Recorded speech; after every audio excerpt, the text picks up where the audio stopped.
Hello everyone and welcome to the part 2 of our previous tutorial. So today we are going to shade the circular ball object on top of the hexagon for today's tutorial.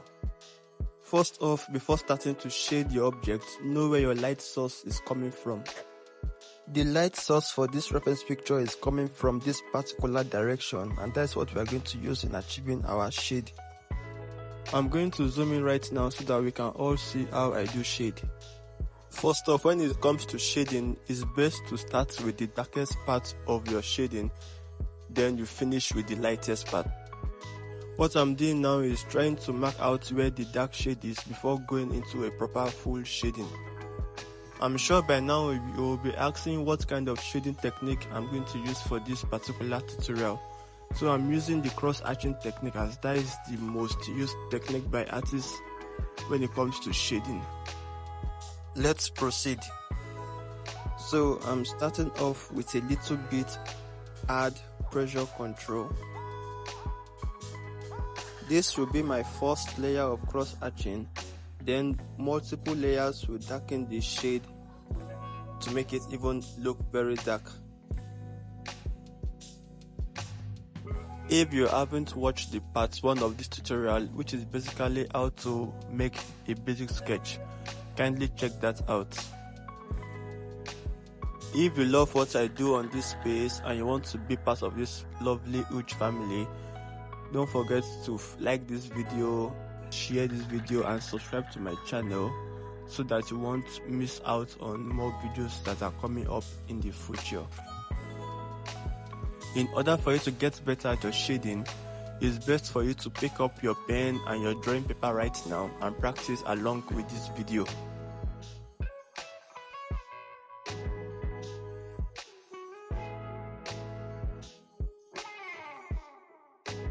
What I'm doing right now is adding another layer of cross-hatching to give me a much more darker shade as according to my reference picture.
If you are patient enough while you are shading, I'm very sure you are going to have a result very similar to this.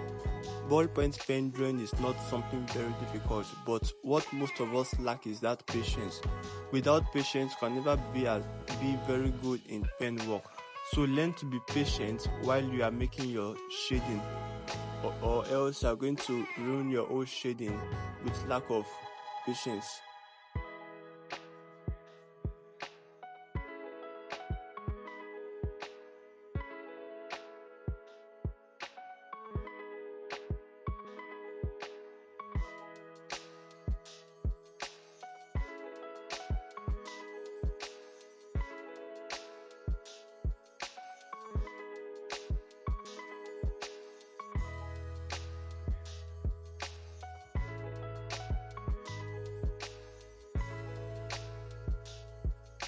As you are shading, don't forget to leave space here for the reflected light, as you can see in the reference picture. The light that bounces on the ball reflects underneath the cast shadow of the ball. So always do well to observe your reference well before shading with your pen to avoid making any mistake. Don't forget to leave space for your reflected lights while shading.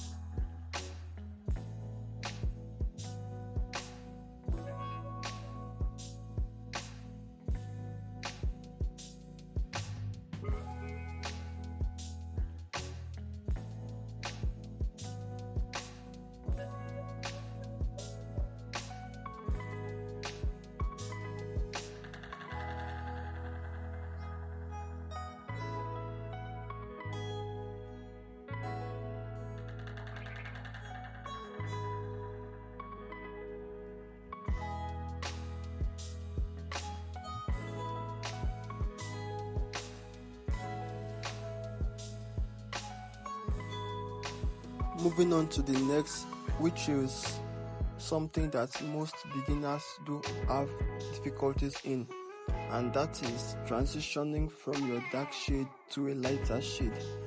What I'm doing here is trying to make a middle toned shading that will transition me from my dark to my light tone. This middle tone is the middleman, I will put it that way, the middleman between your shade. It will help you in blending your shades very well without giving any demarcation between the types of shading on your object. When trying to achieve this, make sure your pen stroke is not very hard and thick. Once you start producing thick and hard strokes, blending into a lighter shade will be very difficult for you to get. So it's important for you to know that while you are shading and ready to move into a lighter tone, reduce the pressure you apply on the paper. Make sure your strokes are much lighter than the darker shade.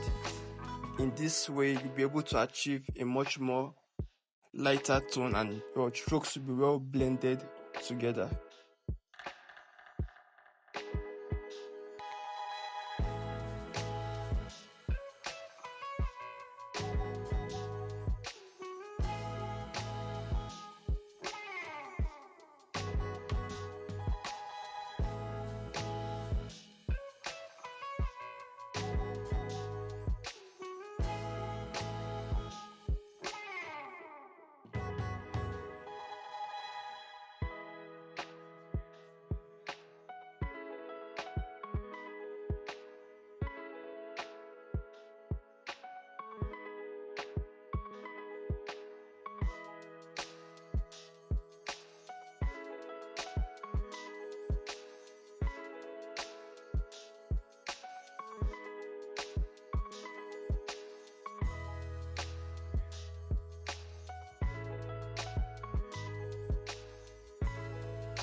After which you are done with that, we move on to the simplest part, which is the light shade, the lightest of all.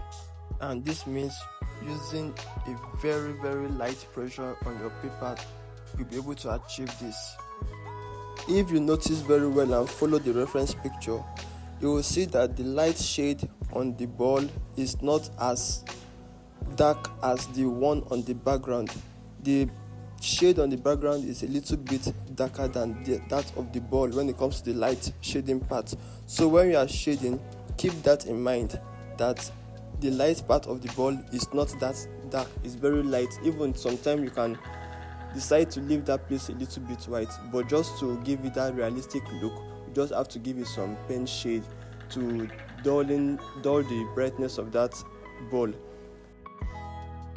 And let's proceed to shade the light part of the object with a very light pressure control, and this requires even more patience as you are shading to avoid making any mistake.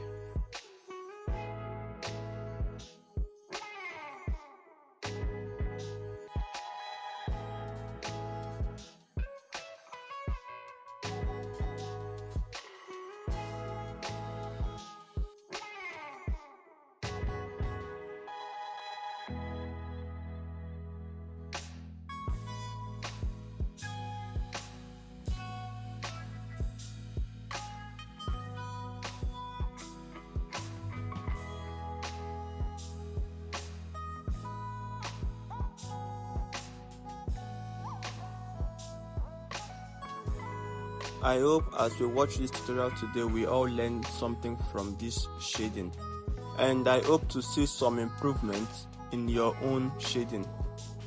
In the next tutorial, which will be the part 3, we are going to deal with the hexagon and the cone with the background all together. As we have dealt with the shading technique we are going to use throughout the drawing. So next part will be a very short and concluding part of the drawing. So make sure to stay tuned for the part 3 of this tutorial, and do well to like this video, share and subscribe to my channel if you like what I'm uploading here and find my tutorial very educative.